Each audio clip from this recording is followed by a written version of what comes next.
This week, on November 1st, Israel had its fifth national election in under 4 years, and frankly, a lot of Jews are panicking because the results put an extremist, far-right, and racist group of Israeli politicians in line for power. So let's dig into what happened, how to understand it, and what might come next.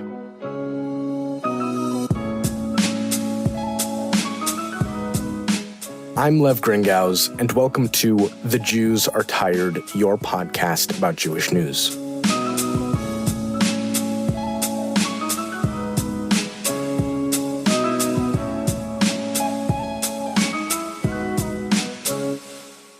If you want to subscribe to our weekly TCG Folk newsletter for all the local Minnesota Jewish news, or our new monthly podcast newsletter where you can get updates on all our podcasts, or our soon-to-fully-launch newsletter for Cincinnati Jewish news, go to tcgfolk.com and hit that subscribe button at the top of the screen. We recently updated our food podcast, now called Not Your Bubby's Nosh, so go check that out, and we're also rolling again with Kumba Hineni, our social justice and intersectionality podcast. Links for everything in the podcast notes. As of the release of this podcast, it's day 260 of Russia's war in Ukraine. If you want to donate to help Ukraine, there's a link in the podcast notes with resources to do that. Okay, on to the main story of this episode. What the hell is happening in Israel? And saying this just to say this, I know it feels a little weird to launch in about Israeli elections when a lot of us are still processing American midterm elections. If you want the Jewish angle on those, TCG Folk has a story linked in the podcast notes on Minnesota results. For everywhere else, look to your local Jewish news outlet or check places like JTA or The Forward. But I don't really cover American politics or elections. I cover Jewish news, and for better or worse, Israeli elections are Jewish news. In case anyone needs a reminder of why it's so important, regardless of your personal politics on Israel, to know and understand what's happening there, half of the world's Jewish population lives there. So if you care about our people, Israel's on the list. Though, of course, there are many, many more reasons to care about Israel for a lot of us. By the way, strap in for a long episode, which will be part one of two parts. This one will focus on explaining the Israeli election results, how they feel terrible but don't represent what we think they represent, and what immediate aftermath we should expect. Part two will tackle what broader conclusions we should draw from the election, particularly in context of the American Jewish community and anxiety about support for Israel among young Jews and non-Jews more broadly. So here's maybe the best way to get at what's so disturbing about Israel's November 1st election, and why, even though you heard me a few weeks ago say I really don't want to talk about these elections, I'm doing so now, other than because my coworkers bullied me into talking about it, which gotta call HR, I guess. So after these elections, the third largest political party, actually several sort of parties duct taped together, is a group of bigoted ultranationalist far-right extremists. The prominent face of this group is a guy named Itamar Ben-Gvir, who has advocated for deporting all Arab and Palestinian citizens of Israel, and also Israeli Jews who he thinks are disloyal to the country. Ben-Gvir and his party are vehemently anti-queer and anti-LGBTQ, believe Israel should be run on the basis of Orthodox Jewish law, and want to officially annex the West Bank. Basically, Ben-Gvir is a violation of the core values of liberal Jews in the U.S. and globally. Belief in liberal democracy and fundamental rights and freedoms, including freedom of religion and separation of church and state, or in this case, synagogue and state.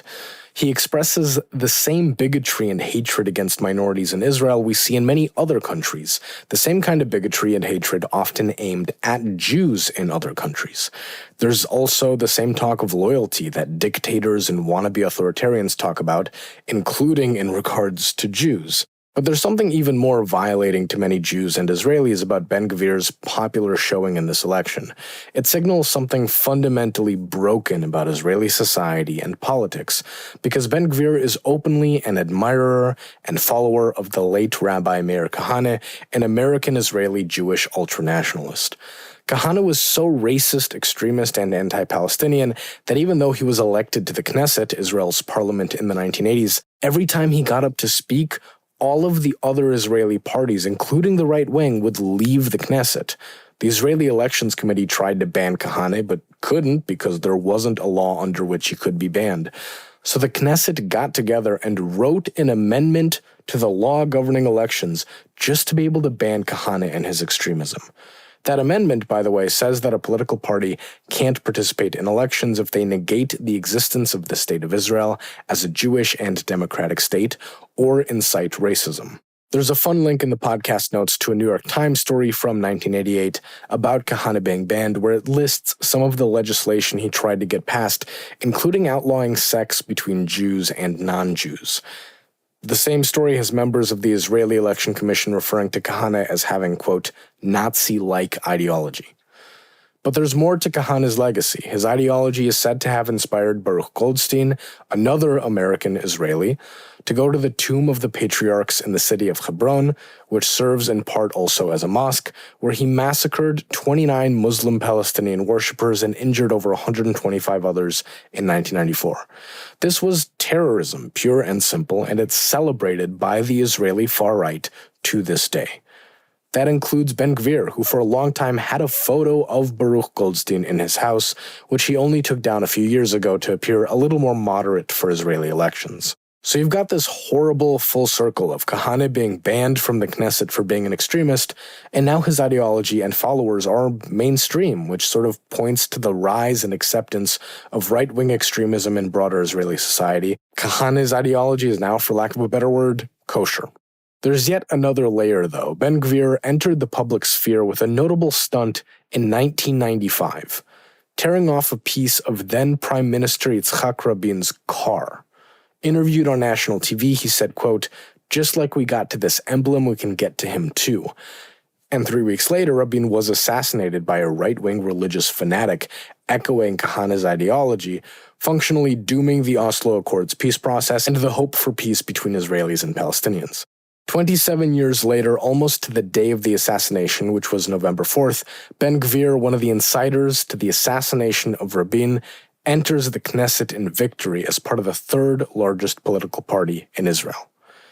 It's another grim full-circle moment that honestly really is queasy. It feels sick that Israeli society went from a former general trying to make peace with Palestinians to legitimizing this extremist terrorist supporter who literally didn't serve the otherwise mandatory military service in the Israeli Defense Forces due to his extremism. He wasn't allowed to serve for his political views. This says something, and something really terrible, about Israeli society. And that's why there's been a good amount of hand-wringing, frustration, and arguably panic from a lot of pro-Israel and Zionist American Jews. Basically, what is there to say now about Israel? How can liberal-minded Jews keep pushing support for Israel with these kinds of people in the Knesset? And how will this increase alienation from Israel, both among Jews and non-Jews, and specifically young Jews? Gary Rosenblatt, the former editor-in-chief of the New York Jewish Week, who now writes a Substack newsletter called Between the Lines, put as a headline for his coverage, quote, Israel overnight from a source of pride to embarrassment. You can find his piece in the podcast notes. In a forward op-ed also linked in the podcast notes, Michael Koplow, the chief policy officer of the Israel Policy Forum, wrote, quote, American Jews have consistently argued for special ties between their country and Israel by appealing to the notion that Israel is the only democracy in the Middle East. We point out the presence of Arab Supreme Court justices and Knesset members and proudly tout Israel as the only place in the region that is LGBTQ-friendly and tolerant of religious and ethnic minorities. American Jews have dined out on democracy and liberal values as the winning arguments for Israel for decades. But now, celebrations of Israeli democracy will increasingly sound off-base and tone-deaf. For many, these arguments will land as an attempt to distract from the ugliness unfolding. Even while Israel remains democratic, the most utilized tool in American Jewry's Israel toolbox is much blunter than it was before Tuesday, and that is going to be a difficult reality for many to face. End quote. As American Jews struggle with increased criticism of and alienation from Israel, and as the U.S. gives billions of dollars in aid to Israel, which, fine, a lot of that actually gets reinvested in the U.S., it's not just straight-up aid, but nonetheless, billions of dollars. These are important fundamental questions that mainstream liberal pro-Israel Jewish leadership outside of Israel has to struggle with. You don't just establish support for Israel as a baseline of Jewish community in the U.S. and then act like it's nothing when extremists get elected to the Knesset. But here's where this episode takes a bit of a turn, because we've talked about what feels shocking and unique about this election and the popularity of extremists like Ben Gvir, but now we need to dive into some hard numbers from this election to understand how this happened, which will also help us understand what might come next. And the thing is, in doing so, reality looks a little bit different. This sudden rise of the extremist right wing is not sudden, it's not surprising, and it doesn't really mark any big fundamental change in Israel because very little about the elections and Israeli politics actually changed. I know this sounds backward, and I'm not saying this to make you or me feel better about these election results. This isn't a silver lining, this isn't positivity, this is, as Israelis say, tachlis, how it is. And in the bigger picture, it's also why I'm really frustrated with American Jewish discourse about this election. But tune in for thoughts on that in the next episode. In this one, before getting to the numbers, we have to rewind a bit to recap the big picture context.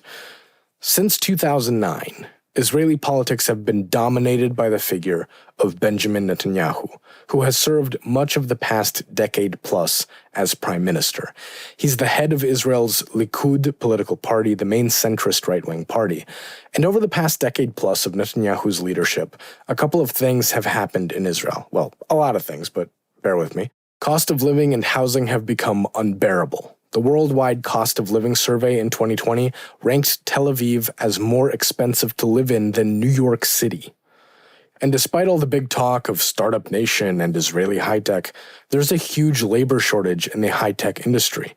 At the same time, many young Israelis have been leaving Israel, not seeing a future for themselves amid high costs and relatively low wages that have them struggling to own their own apartment, let alone a house. Israelis have also continued to deal with and be frustrated by a long-standing political status quo that has government functions like approving weddings and conversions be overseen by a zealous ultra-Orthodox rabbinate. Non-Orthodox rabbis have literally been detained by police for overseeing weddings outside of the rabbinate system, and Israelis have made a tradition of going to places like Cyprus to get a marriage certificate that will then be recognized by the Israeli government, rather than deal with getting Jewishly married in the Jewish state. Netanyahu, by virtue of partnering with ultra-Orthodox political parties, has perpetuated this. Wow, that's a lot of P's in one sentence. I'm really sorry for that. And in the political sphere, there's another one, Netanyahu has been genius at attaining power and entirely unwilling to share it. He has elevated allies to ministerial positions only to undercut them with his centralized decision-making, driving those allies to become political enemies unwilling to work with him. And by virtue of his leadership style, he has also gutted a lot of basic functions of the Israeli government.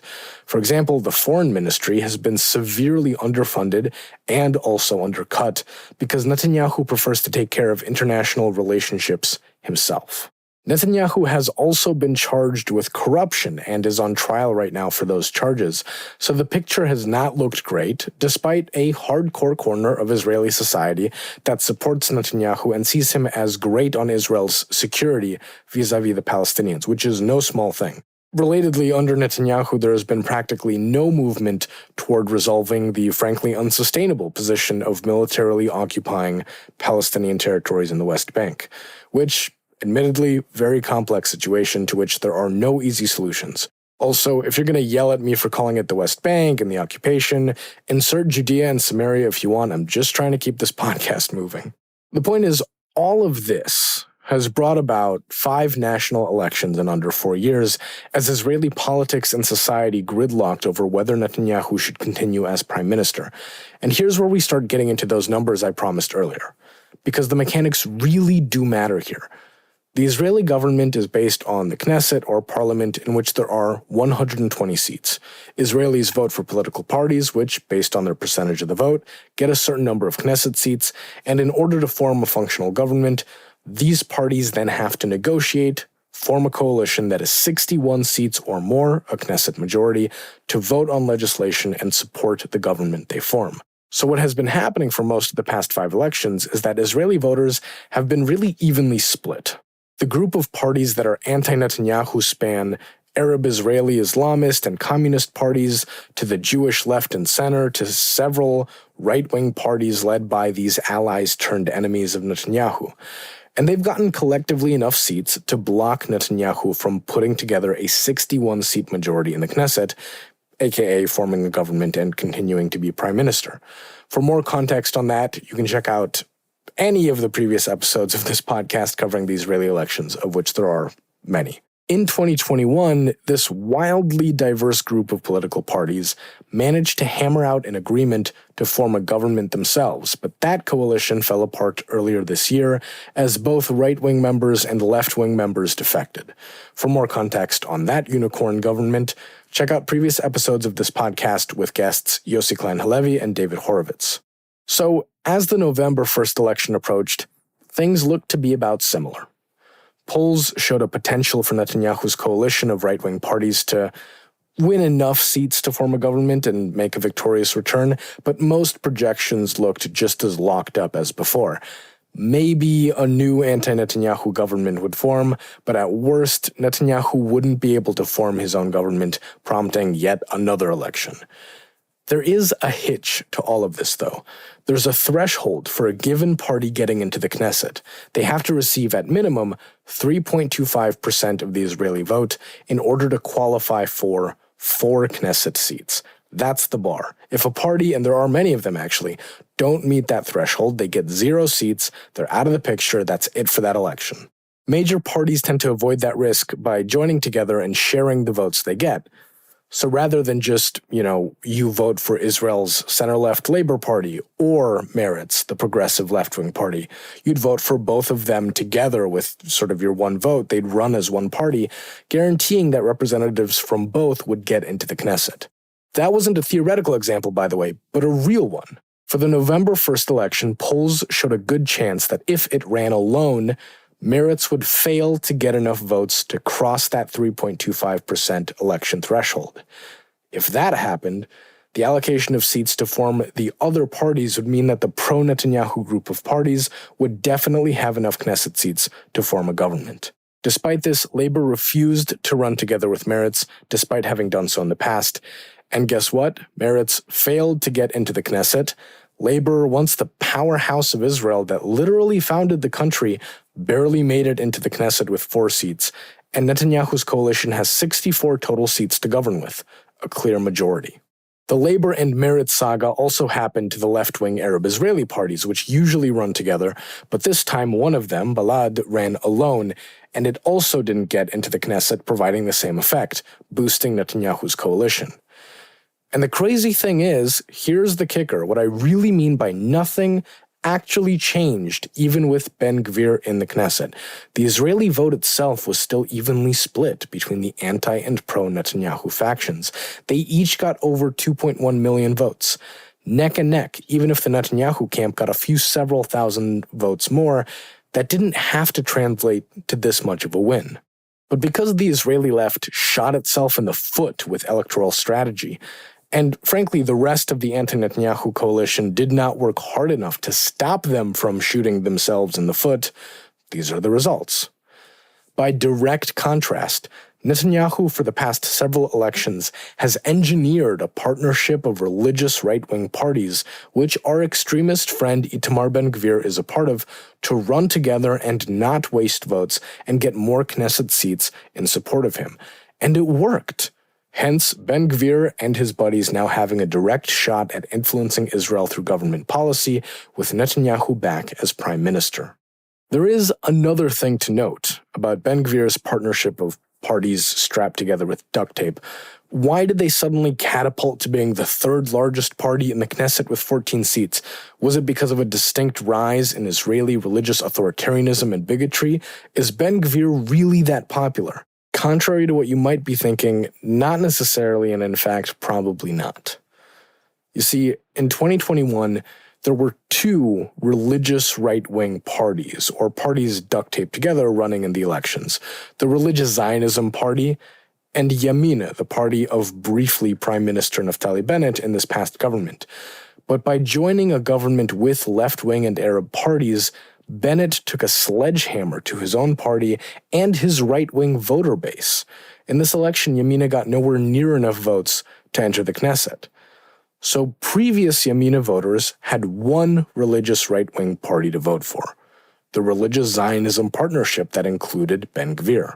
Israeli voting data backs this up. Cities and towns that had a strong Yamina vote in 2021 had a Religious Zionism vote instead.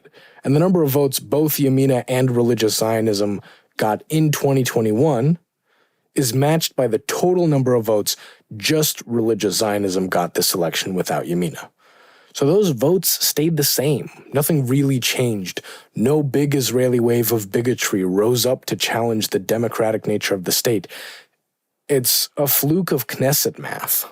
And just to also address this, it's easy to still say, oh, those Israeli voters who switched from Yamina know Ben Gvir is a terrorist-supporting bigot. They endorsed him by voting for him, so he does have more support and popularity now, and that is a big change. But the thing is, from the Israeli voters' perspective, Ben Gvir got the Trump treatment, by which I mean record coverage and airtime on TV, where he ostensibly toned down his views, and anecdotally, a lot of voters are dismissive of Ben Gvir in the same way a lot of American voters who voted for Obama turned around and justified voting for Trump. Oh, he's not really that bad or extreme, he just talks big. Now, that's not to justify that vote for anyone, but to point out again that in terms of Israeli society and the vote, Ben Gvir's rise to the spotlight and mainstream doesn't actually mark any significant change in Israel. It's not the symbol of the death of Israeli democratic values that I think a lot of us do automatically feel from someone like him riding on the third largest party in the Knesset. Again, this is a fluke of electoral and Knesset math. The big picture of how this happened, how Ben Gvir, regardless of the size of his party, now has a shot at implementing his ideology. The left had the votes, but they shit their pants when it came to strategy. And if there's anything Netanyahu is good at, it's strategy. Also, waiting for the Israeli left to inevitably screw themselves without his help. So, okay, that's how we got here. To finish up this episode, let's hit the sort of immediate what comes next. Here's the broad expectation. Netanyahu will make a governing coalition with his religious extremist right-wing parties. He'll officially return as prime minister, and Israel will continue to suffer from the same issues noted before, like the high cost of living. But alongside that will now be Ben Gvir and his buddies making Israel less tolerant, less democratic, more religiously oppressive, and imposing his extremist view in government policy. The Kahanist terrorist supporters will represent Israel on the world stage as they craft an authoritarian, repressive Jewish state at home. At the moment, that expectation isn't guaranteed. Again, not a statement of this is why everything is actually fine, don't panic. There are reasons to panic. These people are terrible. Their proximity to power is terrible, even if they don't necessarily represent some bigger Israeli electoral trend. But there are some things that have to go right for Ben Gvir, some of which are likely, others less so. An election in Israel doesn't settle anything until parties get together, a coalition is formed, an agreement is signed, and a government is actually created. Then that government has to not implode, and coalition partners need to cooperate with each other over the long term. And the wild card in all this is Netanyahu himself. Right now, Netanyahu is meeting with the parties in his corner to figure out what they want and what he's willing to give them to agree to make a government. But like I said before, Netanyahu doesn't play nice with others. He always ends up undercutting them. Good at getting power, bad at sharing. And that's all the more true because of an open secret. For all the rhetoric, despite being the face and charisma of Israel's right wing, Netanyahu is maybe the most left-wing right-winger in Israel. Don't forget, half of the anti-Netanyahu politicians are people who are more right-wing than he is. He didn't just undercut them because he has an ego. Netanyahu has consistently partnered with right-wingers in his coalitions, but every time he's prime minister, he stops them as much as possible from implementing their policy. There's a great Jerusalem Post analysis piece from Tova Lazaroff about this in the podcast notes that I really recommend you read. But the short version of our options here are Netanyahu could turn around to some of his former friends in the anti-Netanyahu parties and say, look, you don't want these extremists in the government, so join me and I don't have to include them. There's been a push for this from some American Jewish organizations and some prominent Israelis as well. Anything to keep Ben Gvir from power. That could work, but the anti-Netanyahu parties are unlikely to go along with that and are already rejecting the idea. They've spent 5 elections campaigning against him, and at this point, no one wants to be the sucker who plays into Netanyahu's hands again and legitimizes his corruption and approach. Better to let him cement his legacy as the man who brought Kahanists into power and see what happens in the next election. Like the left, Netanyahu is also capable of sinking his own ship, as he's shown so many times over the past few years.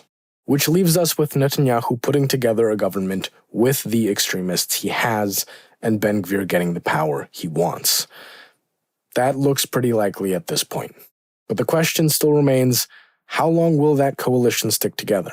And how long will it take for Netanyahu to undercut Ben Gvir one too many times?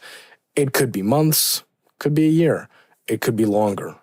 But that political instability and the shadow of the next election hanging over this situation has not gone away, and that means Ben Gvir's influence will likely be reduced. Nonetheless, in that time, short or long, Ben Gvir could do untold damage to Israel, internally and on the international stage. And it's a test of Israeli democracy and its institutions as to whether the Jewish state survives this and continues to strive for the ideal of being Jewish and democratic. I don't mean to make that sound casual or be dismissive of the damage at play here, but in a darkly realist sense, I think Israel can make it through this. As long as Ben Gvir's power comes from electoral math and the Israeli left shooting itself in the foot, rather than an actual popular wave of support for him and his ideology, there's a good amount of room to correct. And that's where we are right now. And look, if Ben Gvir suddenly disappears from the Knesset, it's not like everything will be fine. There are lots of other issues in Israel with or without him, many tied to Netanyahu, but having his Kahanist extremism in power is a particular threat that I know I'd be happier not having to worry about. So I'm looking forward to that day when I don't have to worry about it, however it comes, even if it takes waiting for those dipshits on the Israeli left to get their act together. God knows many of us have been waiting long enough. This has been this week's The Jews Are Tired podcast. I'm Lev Gringauz. Don't forget to subscribe and share, and hopefully next week the Jews will get some rest. The Jews Are Tired is a product of Jewfolk Inc. For more information, go to tcjewfolk.com or email the show at podcast@tcjewfolk.com. A link to the transcript of this episode is available in the podcast notes, along with links to any news, stories, or reports referenced for this episode.